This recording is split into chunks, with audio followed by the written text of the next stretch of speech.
as we go along. After being set upon by a homeless woman scrounging through the dumpster, Ash runs an apple core at her head.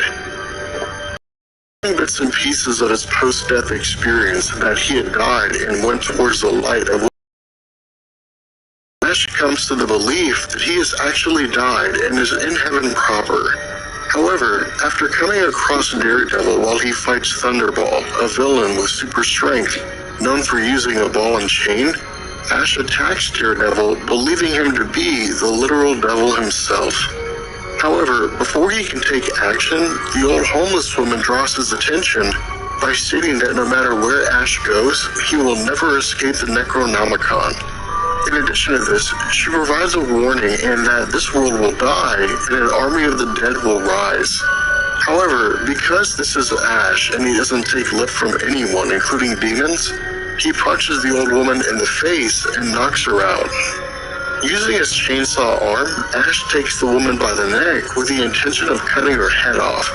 But after witnessing the scuffle and believing that Ash is attacking an old innocent woman, Daredevil intervenes by knocking Thunderball aside and attacking Ash.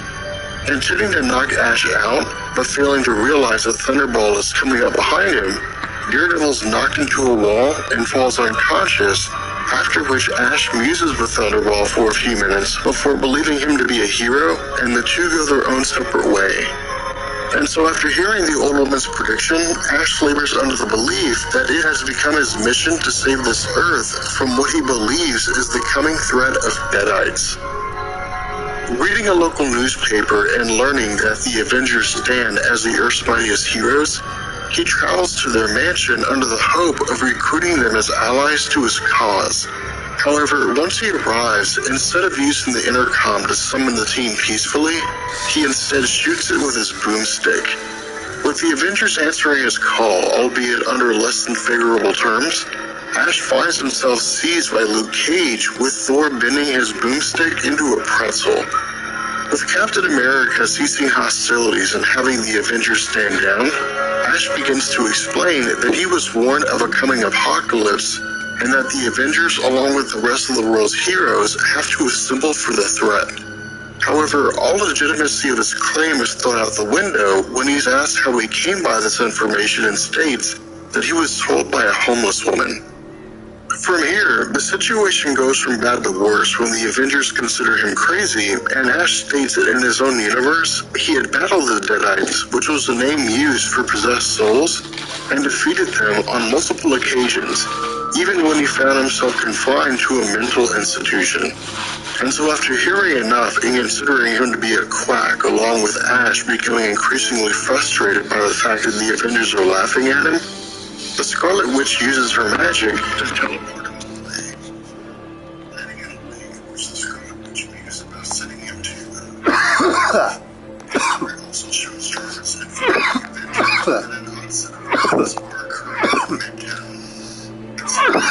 His frustration over the fact that the Avengers didn't take him seriously, Ash begins to recall what happened when he presumably died. When he had passed on and was approaching the pearly gates, he was stopped by St. Peter, who informed him that no chainsaws or weapons were allowed beyond that building. And while Ash joked about bringing his boomstick, an event took place with an animal capturing his attention, as well as the attention of everyone around him. Believing that whatever thing on Earth, Ash sets out into the city to bring the world to listen to him. And so when the Avengers travel to the source of the aforementioned disturbance by way of their Quinjet, the group spots Ash leaves in the street, yelling at the darkness like a crazy person. Landing and investigating the situation, the scene has also drawn the arrival of Spider-Man. And so Ash hits him with this move, and like Widow makes a bit of progress, Captain America becomes jelly and has Spider-Man take Ash away. With Spider-Man asking about what happened and why he's predicting the end of the world, Ash reveals that when he was standing at the gates of heaven, the sentry rubber portals had appeared and attacked everyone, killing them all. Using his boomstick to shoot the sentry, because he was so powerful, the bullets didn't do any damage, and Ash was knocked out of heaven and into this alternate version of Earth. So transitioning back to the Avengers, we find that the disturbance in town was due to the arrival of a zombie-fied sentry who would single-handedly taken out all of the Avengers. Sidetrack for a second. This is particularly important, and the reason why is because, as we'll see later on, this version of Robert Reynolds is from another reality, but is part of an infinitely remaining cosmology created by the Watcher. Furthermore, after killing the entire Avengers team, including Miss Marvel, the various members begin to reanimate with an insatiable desire for human flesh and start attacking innocent civilians on the street. Witnessing the events firsthand, Spider-Man travels back in an effort to rescue a civilian before things get out of hand, arguing that even if this does mean the end of the world, he's going to do his best to ensure that no civilians are harmed. In addition to this, to Spider-Man, this entire situation is simply a ploy by some enemy, and that in his mind, the Avengers will eventually be restored, and that they won't want the death of civilians on their conscience. However, Ash responds by stating that whatever's happening here is irreversible, and that these versions of the Avengers can only be destroyed, not returned to them. However, after dropping off the woman and escorting her into safety, it's revealed that Spider-Man had been chased by Steve Rogers. Lunging from a rooftop and attacking Spider-Man, Steve Rogers walks him on the shoulder and infects him with the zombie virus, resulting in Ash movies being dropped and landing in front of Luke Cage, Miss Marvel, and Hawkeye. Now following this, the story picks up in Marvel Zombies vs. Army of Darkness issue number 2, with Spider-Man pretending to be a zombie, initially attacking Hawkeye and intending to bite into his head. Spider-Man is warned by Black Widow not to do it because they all taste bad. However, Spider-Man argues that he's the one that had to carry Ash Williams around and listen to his nonsense. Furthermore, when Luke Cage makes the argument that there's a whole world for them to consume, Spider-Man counters by saying that Luke is right, and because of that, allowing Spider-Man to consume Ash won't make any difference. And so after giving in, the story transitions to Spider-Man taking Ash to a rooftop, where he reveals that the entire situation was a ruse, and that Spider-Man has not transformed into a zombie. Instead, the events that Ash was proclaiming are coming true, and the intention of Peter is to learn everything he can in order to save both his loved ones as well as protect the world. Furthermore, Peter rationalizes that while others would have transformed almost immediately, his powers seem to be working overtime to defeat the virus. And so in the midst of the chaos and realizing that the entire situation seems to go from beyond containment and is moved to survival,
my breath first.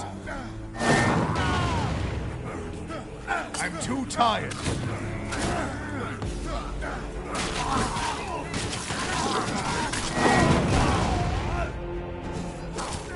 It's not yet time.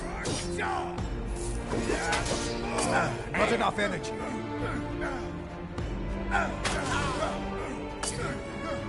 Not enough energy.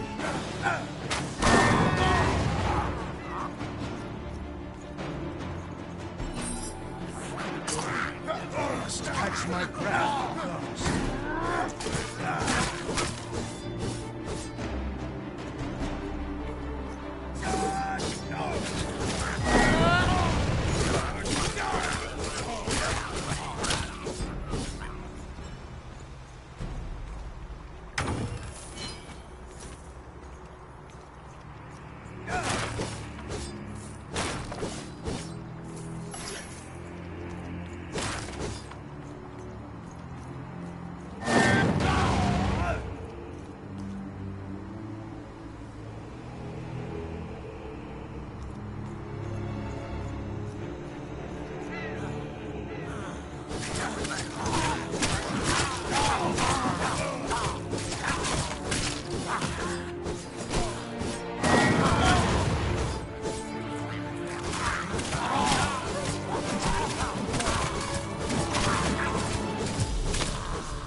Until my last breath!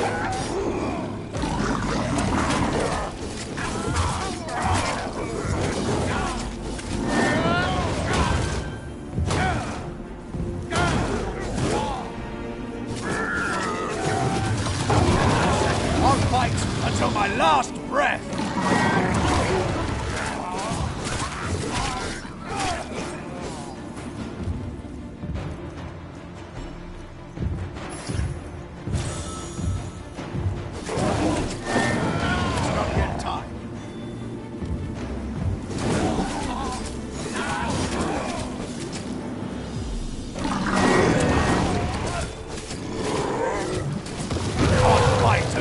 Last breath. It's not yet time.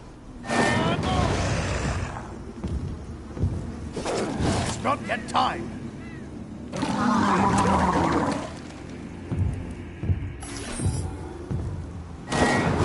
not yet time. This is not my final hour right now.